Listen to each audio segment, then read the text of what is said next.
Magandang tanghali Luzon, Visayas at Mindanao. Narito na ang nagkakaisa at pinakamalawak na pagbabalita. Sa pangunguna ng Presidential Communications Office na kinabibilangan ng Philippine Information Agency, Philippine News Agency, Presidential Broadcast Service, IBC at PTV, mula sa IBC 13, ako po si Princess Jordan. Ihahatid namin ang mga komprehensibo at mahalagang balita mula sa iba't ibang bahagi ng bansa. Mula naman sa PTV, ako si Alan Francisco. Ito ang Balitang Pambansa. Ngayong tanghali sa Balitang Pambansa, Pangulo ng Palau bumisita kay President Ferdinand R. Marcos Jr. sa Malacanang ngayong araw. Pagpapalawak sa kooperasyon ng Pilipinas at Palau sa iba't ibang larangan. Asahan! Veteranong mamamahayag na si Jay Ruiz nanumpa na bilang bagong kalihim ng Presidential Communications Office. Pagban sa iligal na operasyon ng Pogo sa bansa, nakatulong para mapababa ang money laundering and human trafficking cases sa Pilipinas ayon sa AMLA. Commission on Elections, halos 100% ng handa sa 2025 elections. Mga pulis na nakikibahagi sa partisan politics, binalaan ng DILG. At mayorya ng mga Pilipino, suportado ang pagpapatuloy at pagpapalawak ng AKAP program batay sa tugon ng masa survey ng Octa Research. DSWD nagpasalamat sa suporta ng mga Pilipino sa programa. Una sa ating mga balita, umpisa na ng pagbebenta ng San Juan City LGU ng mas murang bigas. Mula yan sa ibinebenta ng NFA na 1,650 ang kada sako. Tiniyak naman ng Agriculture Department na sapat ang supply ng NFA rice. Si Isaiah Mirafuentes ng PTV sa Balitang Pambansa. Nagsimula na ngayong araw ang pagbibenta ng abot-kayang NFA rice dito sa San Juan City. Ito ay matapos unang magpakita ng interes ang lungsod sa pagbibenta ng abot-kayang bigas mula sa National Food Authority. Sa halagang 1,650 pesos kada sako o 50 kilo, mabibili ng mga lokal na pamahala ng bigas mula sa NFA. Katumbas yan ng tig 33 pesos kada kilo. Maaari itong ibenta ng LGU hanggang 35 pesos per kilo. Ngayong unang araw ng pagbibenta nito sa San Juan City Hall, inilatag ang bigas sa hallway ng kanilang munisipyo at per sako muna ang naging pagbibenta nito. Sa ngayon po ay nagbebenta tayo kada sako, but we can adjust accordingly pag meron pong demand ng tingi-tingi. No? Kasi sapagkat itong initial 1,000 sacks nga natin, in fact, fully allocated na kasi nagpa-pre-register po kami. Nagbilin din si Zamora sa Metro Manila Council na kinabibilangan ng mga city mayors ng NCR na sana hindi nataasan pa ng mga LGU ang minimum price ng NFA na bigas. Ang programang ito ay hakbang rin ng Department of Agriculture sa kabila ng mahal na presyo pa rin ng bigas sa merkado. Ito rin ay bunga ng pagdideklara ng National Food Emergency sa bigas. Nangako naman ng DA na sapat ang magiging supply ng bigas mula sa National Food Authority. Marami tayong stocks actually sa Nueva Ecija pa, at saka sa Bulacan, Pampanga at Isabela. Ready to ship yun here anytime. Ang limitasyon natin kaya 150,000 sacks is yung warehouse dito sa Valenzuela. So as it is depleted, it is going to be replenished. Naniniwala ang DA na magiging rason ang programang ito para mahatak pababa ang presyo ng bigas sa mga pamilihan. Samantala, dahil sa mga bukbok na nakita sa bigas sa isang Kadiwa store sa Quezon City, mas nagigpit na ang kagawaran sa pagbabantay sa bigas. Maliban sa Metro Manila, asahan na rin na magsisimula na rin ang pagbibenta ng mga murang bigas sa mga probinsya. Nakalinya na rito ang Camarines Sur, Camarines Norte at Isabela. Mula sa PTV, Isaiah Mirafuentes, Balitang Pambansa. Positibo ang mga magsasaka sa Albay na lalakas ang kanilang produksyon ng palay sa pamagitan yan ng libreng pataba ng Agriculture Department. Para sa detalye, may Balitang Pambansa si JM Olarte ng Radyo Pilipinas, Albay. Agriculture is Lubos ang pasasalamat ni Jelling matapos makatanggap ng libreng fertilizer mula sa Department of Agriculture sa Camalig, Albay. Malaking tulong niya ito para madagdagan ang kanilang produksyon ng palay at kumita ng malaki. Sa pamamagitan na binibigay po nila ng tulong, ito po kami na umaangat din, hindi lang sa pamumuhay po namin, kundi sa mga naibibigay po nilang benepisyo through sa DA. Isa lamang si Jelin sa mahigit 700 magsasaka na benepisyaryo ng fertilizer voucher discount mula sa mga bayan ng Ginubatan at Camalig sa Albay. Ang 2 araw na pamamahagi na ito ay bahagi ng National Rice Program ng DA, katuwang ang pamahalaang panlalawigan at LGU Camalig. Ito yung binibigay sa atin ng national para assistant sa mga farmers natin.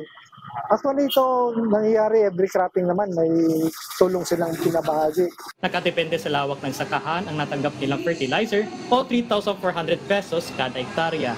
Ibig sabihin, halos 590 hektarya ng sakahan sa 2 bayan na ito ang makikinabang sa mga pataba para madagdagan pa ang ani ng mga magsasaka. Isa lamang ito sa mga ginagawang hakbang ng administrasyon ni Pangulong Ferdinand Marcos Jr. para mapalakas pa ang sektor ng agrikultura at patuloy na matulungan ang mga Pilipinong magsasaka. Mula sa Radyo Pilipinas Albay, Jem Mularte para sa Balitang Pabansa. Maghihigpit na ang Department of Trade and Industry sa iba't ibang e-commerce platforms. Ito ay sa harap ng mga reklamong natatanggap kaugnay ng mga panloloko o scam sa mga produktong ibinebenta online. Sa kanyang panayam sa Radyo Pilipinas, sinabi ni DTI Secretary Maria Cristina Roque na nakipagpulong na ang ahensya sa mga pamunuan ng malalaking e-commerce platform sa bansa. Tiniyak ng DTI na mahigpit na nilang minomonitor at seryosong tinututukan ang usapin. Pinaalalahanan naman ng kalihim ang publiko na maging mapanuri sa online shopping. Pinayuhan niya rin ang mga mamimili na agad na i-report sa DTI ang mga produktong substandard at hindi aprobado ng ahensya, kasabayan ng pagtitiyak na agad nila itong aaksyonan. So we just have to make sure that yung mga binibili natin have the seal of DTI or we have to make sure lang na yung mga produktong ito are parang hindi sila substandard na produkto, and if they are, they need to report it to DTI. You can report actually directly to my office, report to sec@dti.gov.ph, and we will act on it right away. No, we really monitor and enforce on a regular basis kasi meron talaga kaming departamento para dito. So, hindi talaga namin pinapabayaan ang mga to. And we also have the 18 regions, Region 1 hanggang Region 18, to really monitor itong mga produkto. But as consumers, kailangan rin po tayo maging vigilant para kahit paano napoprotektahan natin yung sarili natin from these fraudulent sellers. Ikinatuwa ng DSWD ang resulta ng survey ng Octa Research Group na nagpapakita na mayorya ng mga Pilipino ang sumusuporta sa ayuda para sa Kapos ang Kita Program o AKAP. Batay kasi sa tugon ng masa survey ng Octa, 69% ng mga Pilipino ang suportado ang pagpapatuloy at pagpapalawak ng programa at 79% naman sa ating mga kababayan ang aware o alam ang AKAP.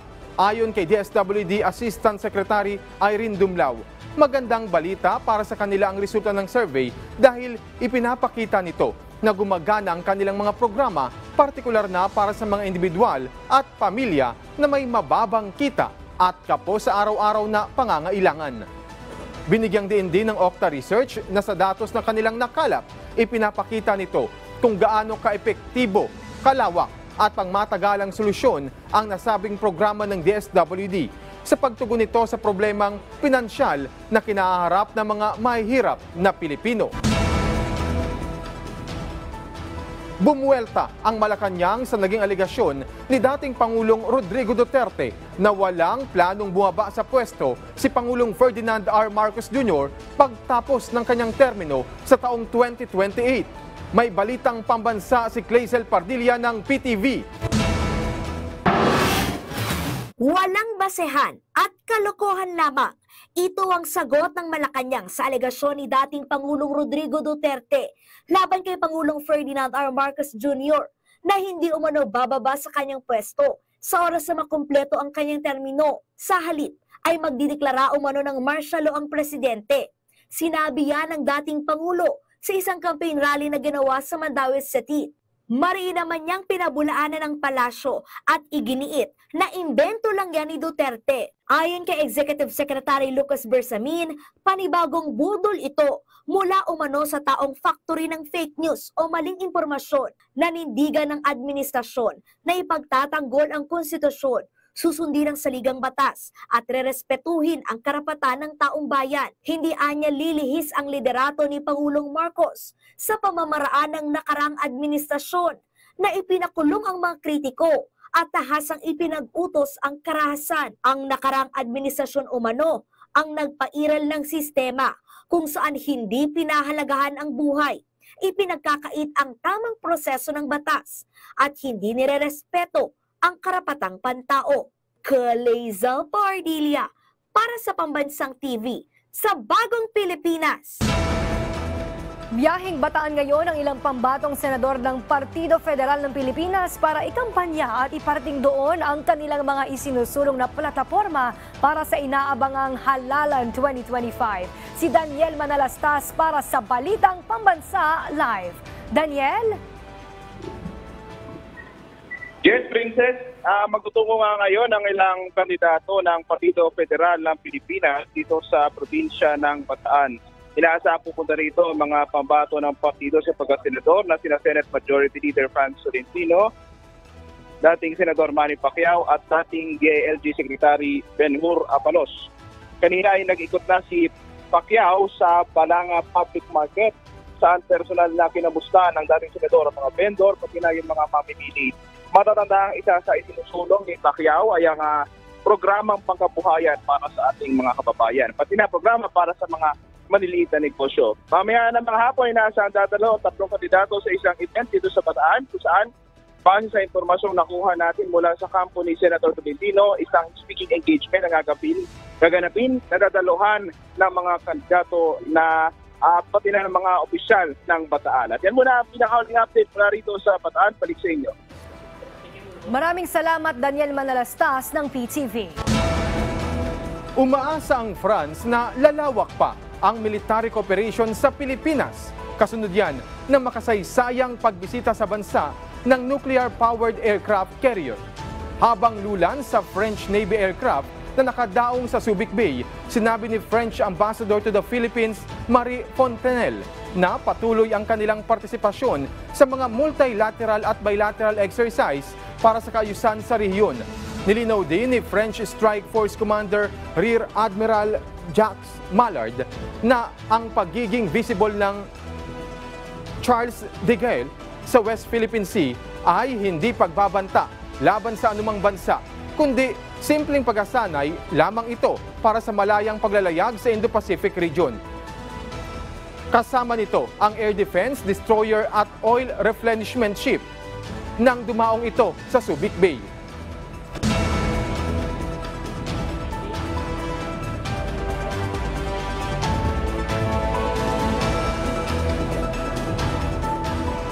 Patuloy na palalakasin ng Pilipinas at Japan ang rules-based international order at malayang Indo-Pacific.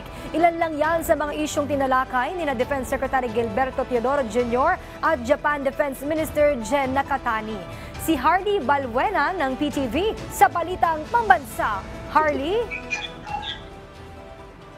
Princess, sa pagsusulong ngayong Lunes ni Defense Secretary Gilberto Teodoro Jr. at Japan Defense Minister Jen Nakatani, kasabay ng pagbisita sa bansa ng Japan official, muling pinagtibay ng Pilipinas at Japan ang bilateral relations sa depensa at seguridad.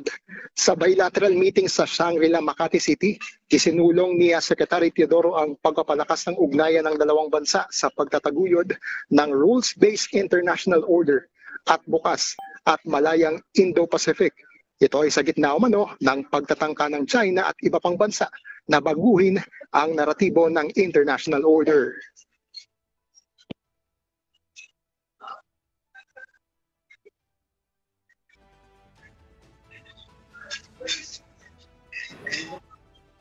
Samantala, sa harap umano ng peligrosong security environment ay isinulong ng Japan Defense Chief ang mas malakas na pagtutulungan sa depensa para sa kapayapaan at kaayusan sa rehiyon at sa international community.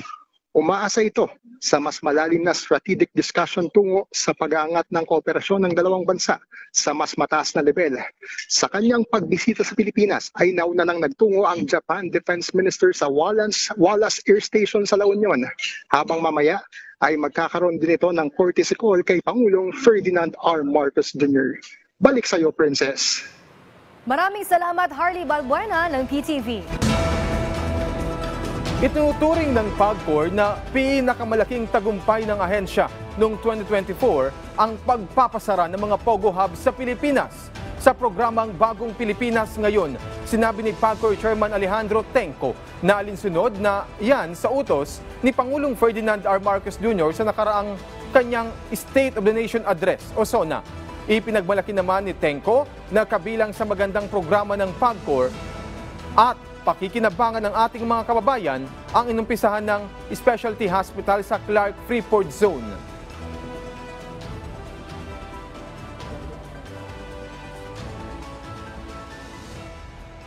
Alam niyo, as early as late 2023, sa pakikipag-ugnayan ng PAGCOR sa Department of Health at sa foundation ng Soler, yung Bloomberry Resorts Foundation, ay nagkasundo po kami, katulong din ang Clark Development Corporation sa pamumuno ni Ma'am Agnes de Banadera, ay nagtulong-tulong kami nung umupo para maitatag at mai-replicate yung specialty hospitals natin dito sa Quezon City.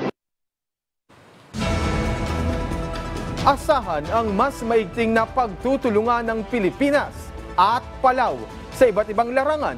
Kasunod yan ang pagbisita ng Pangulo ng Palau kay President Ferdinand R. Marcos Jr. sa Malacanang ngayong araw. Samantala, nanumpa na bilang bagong kalihim ng Presidential Communications Office ang veteranong mamamahayag na si Jay Ruiz. Si Clazel Pardilla ng PTV sa Balitang Pambansa Live. Clay. Alan, bumisita ngayong araw kay Pangulong Ferdinand R. Marcos Jr. si Palau President Sir Angel Whips Jr. Ito ang unang beses na nagpunta si Whips sa Pilipinas na bahagi ng kanyang 2 araw na official visit sa bansa. Binigyang pugay ang Pangulo ng Republika ng Palau sa pamamagitan ng wreath-laying ceremony sa monumento ni Rizal sa Luneta. Mainit din siyang tinanggap sa isang welcome ceremony sa Malacanang. Tinalakay ng 2 leader ang pagpapalawak ng umiiral na kooperasyon sa pagitan ng Pilipinas at Palau sa mga larangan ng pangingisda, kalakalan, pamumuhunan, konektibidad at ugnayan panlipunan. Pinag-usapan din ang pagtutulungan sa kalusugan at paggawa. South-to-South cooperation, mga usaping panrehiyon at magkahalintulad na advokasya sa pandaigdigang larangan. Dahil dito, napagtibay ang ilang kasunduan, kabilang ng kooperasyon sa pangingisda, konsultasyon sa mga pulisiya at pagpapahusay sa mga kasanayan ng mga manggagawa. I reaffirm the Philippines' commitment to working closely with Pacific nations in charting the future of the Pacific and our unyielding support to efforts to advance the resilience of our Pacific kin, which at the heart of the Philippine Pacific Initiative that we launched last year. On maritime cooperation, we committed to continue our dialogue on maritime boundary delimitation. We have also discussed the framework of our fisheries cooperation to improve our fishing and aquaculture sectors through the sharing of best practices and technologies. Capacity building initiatives as well, development of fisheries infrastructure, cooperation for the international market compliance. Alang mahalaga ang mga kasunduang ito, lalo't nasa 3 hanggang 4,000 Pilipino ang naninirahan at nagtatrabaho sa Palau na bumubuo ng 17% ng populasyon ng naturang bansa. Sa taong 2027, ipagdiriwang ng Pilipinas at Palau ang ika-30 anibersaryo ng kanilang relasyong diplomatiko. Samantala, ngayong araw ay formal na nanumpa kay Pangulong Ferdinand R. Marcos Jr. bilang bagong pinuno ng Presidential Communications Office at ika-4 na kalihim ng PCO si Jay Ruiz. Prioridad ni Ruiz na maibahagi ang mga impormasyon na dapat malaman at makatutulong sa mga Pilipino at bilang isang veteranong mamamahayag, layo ng kalihim na epektibong maipaabot ang mga programa at proyekto para sa mga pinakamahirap na Pilipino. Ang gusto po ni Presidente ay maibigay ang mensahe at programa sa ating mga ordinaryong Pilipino. Ang gusto nating mangyari is malaman o maramdaman ng tao na ang gobyerno ay para sa tao.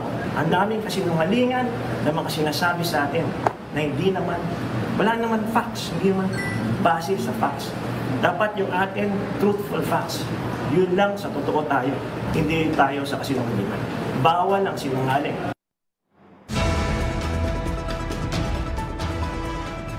At yan na muna ang pinakahuling balita. Balik sa'yo, Alan. Maraming salamat, Glazel Pardilla ng PTV. Tiniyak ni Pangulong Ferdinand R. Marcos Jr. ang sama-samang hakbang ng kanyang pamahalaan para tugunan ang lahat ng pangailangan ng mga bakwit sa Negros Occidental dahil sa ilang buwan ng pag-aalboroto ng Bulkang Kanlaon. Narito ang report. Itong mga tulong na dinadala ng pamahalaan ay walang tigil po yan hanggat hindi nyo na kami kailangan. Ito ang tiniyak ni Pangulong Ferdinand R. Marcos Jr. sa mga evacuee na apektado ng pag-aalboroto ng Bulkang Kanlaon. Sa pagbisita ni Pangulong Marcos sa Negros Occidental, binigyang diin niya ang pagpapahalaga ng kanyang pamahalaan sa buhay at kapakanan ng bawat Pilipino. Ibinahagi rin ng Pangulo ang naunang direktiba niya kay DSWD Secretary Rex Gatchalian sa pagbuo ng task force para magtayo ng permanenteng evacuation sites na higit na mas ligtas kesa sa kasalukuyan. I remember nung after mga 1 month, sinabi ko kay Secretary Rex, kako sa kanya, dapat naman kung hindi natin malalaman kung gaano katagal sila rito, gumawa na tayo ng mga facilities doon sa mga evacuation center para maging naman mas komportable ang ating mga evacuees. Ayon kay Pangulong Marcos, puspusan ang paikipagtulungan ng national government sa mga LGU para matiyak ang kaligtasan ng mga bakwit. Kahit gaano katagal ito, ang pamahalaan ninyo nandito. Tuloy-tuloy itong suporta na ibinibigay namin sa inyo. Hindi matatapos ito hanggat kayo'y nangangailangan ng tulong, hanggat kayo'y nangangailangan ng suporta ay ibibigay ng pamahalaan. Maasahan po ninyo na kami ay ang pamahalaan ninyo ay hindi kayo maiwanan. Lagi kaming papadala ng lahat ng kailangan ninyo, lahat ng gamit, lahat ng relief goods. Gumagawa kami ng mga paraan. Mula sa PTV Manila, Alan Francisco, Balitang Pambansa. Pinalaga ni PCO Undersecretary at bagong Palace Press Officer na si Attorney Claire Castro ang aligasyon ni dating Pangulong Rodrigo Duterte. Laban yan kay Pangulong Ferdinand R. Marcos Jr. na hindi umano bababa sa kanyang pwesto sa oras na makumpleto ang kanyang termino at pagdedeklara umano ng martial law. Tanong ni Castro, anong ebidensya at paano ito mapapatunayan ng kampo ni Duterte? Aniya, pawang paninira lamang ito sa administrasyon ni Pangulong Marcos Jr. Una nang pinabulaanan ng palasyo at iniginiit na imbento lang ni Duterte ang issue. Ayon kay Executive Secretary Lucas Bersamin, panibagong budol ito mula umano sa taong factory ng fake news o maling impormasyon. Nanindigan ng administrasyon na ipagtatanggol ang konstitusyon, susundin ang saligang batas at rerespetuhin ang karapatan ng taong bayan. Ang nais lamang po natin ay maiparating talaga ang mensahe, hindi lang sa media, kundi maipaabot sa tao. Ang katotohanan, the truth, hindi mga intriga na walang ebidensya o kaya mga kwentong nagpaplanta lang ng ebidensya. Binigyang halaga naman ng pamahalaan ang masigasig na hakbang ni Pangulong Ferdinand R. Marcos Jr. kontra money laundering at terrorism financing para matanggal ang Pilipinas sa gray list. May balitang pambansa si Zef Bosongan ng Radyo Pilipinas. Ito ang inilabas na Executive Order number 33 ni Pangulong Ferdinand Marcos Jr. noong July 2023 para mapalakas ang hakbang ng Pilipinas laban sa money laundering at terrorist financing.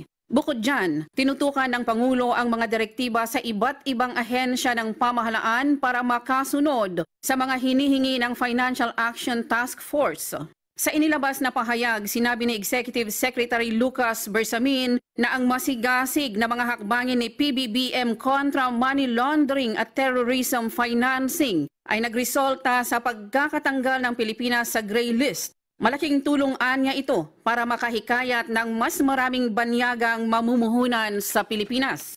Sa panayam naman ng Radyo Pilipinas, sinabi ni AMLAC Executive Director Matthew David na isa-isang inaksyonan ng pamahalaan ang mga strategic deficiency ng Pilipinas. Kabilang narito ang pagsasampa ng mga kaso ng terrorism financing at money laundering, pagpataw ng mga parusa sa mga unregistered and illegal remittance agents at pag-regulate ng husto sa mga casino junket. Bagamat wala sa action items ang iniutos na Pogo ban, malaking tulong nila ito para mapababa ang money laundering and human trafficking cases sa Pilipinas. Patuloy po ng ginagawa ng PAOK na pagre-raid sa mga ating mga illegal pogos ay nakababa po ng money laundering risk. Alam naman po natin na ang mga illegal pogos ay ginagamit for money laundering, fraud and scams, human trafficking at iba-iba pa pang mga illegal activities. Sa ngayon, pinag-aaralan na ng AMLAC na isulong ang pag-amyenda sa Anti-Money Laundering Act para makasunod sa FATF standards. Mula sa Radyo Pilipinas, ito si Zef Bosongan para sa Balitang Pambansa. Halos 100% ng handa ang Commission on Elections para sa pagdaraos ng 2025 national and local elections. May balitang pambansa si Luisa Erispe ng PTV. Luisa.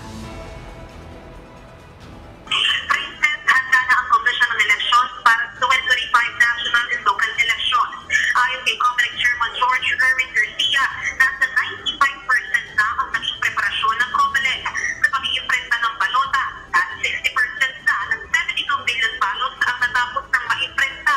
Tuloy-tuloy na rin ang verification nila sa mga balota at pati na rin ang training sa mga guro na maging electoral boards sa halalan.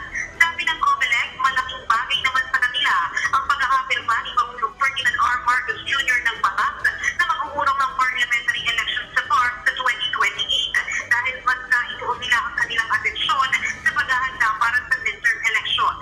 Samantala, pagdating naman sa parliamentary elections, posibleng buksan muli ng toll body ang COC filing sa mga lugar sa BARM na mabibigyan ng dagdag na seats para sa parliamentary district representatives.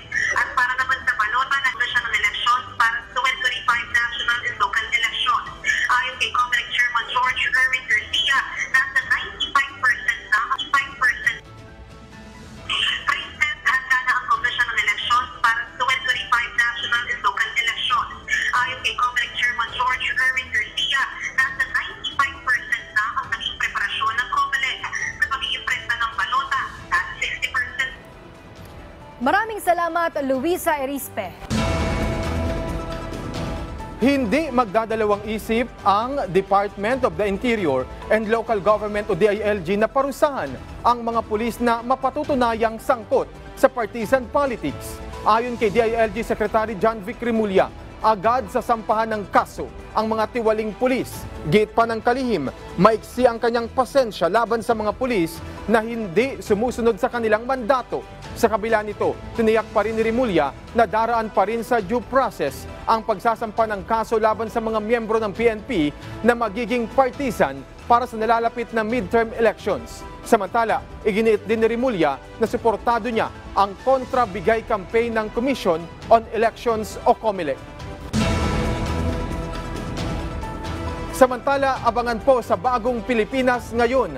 Ilalatag naman ni National Dairy Authority Administrator Attorney Marcos Antonius Andaya ang mga tagumpay ng kanilang ahensya. Gayon din ang mga programa at proyekto nila para ngayong 2025. Susunod na yan, kaya tutok lang dito sa inyong pambansang TV, ang PTV. At dyan po nagtatapos ang 30 minutong ulat sa bawat sulok ng bansa. Samahan nyo kaming muli mamayang alas 6 ng gabi para sa updated at pinalakas pang balitaan. Mula sa PTV, ako si Alan Francisco. Ito ang pinalawak na puwersa sa pangunguna ng Presidential Communications Office, kabilang ang Philippine Information Agency, Philippine News Agency, Presidential Broadcast Service, IBC at PTV. Mula sa IBC 13, ako naman po si Princess Jordan, hatid sa inyo ang komprehensibong paghimay sa mahalagang usapin dito lang sa Balitang Pambansa.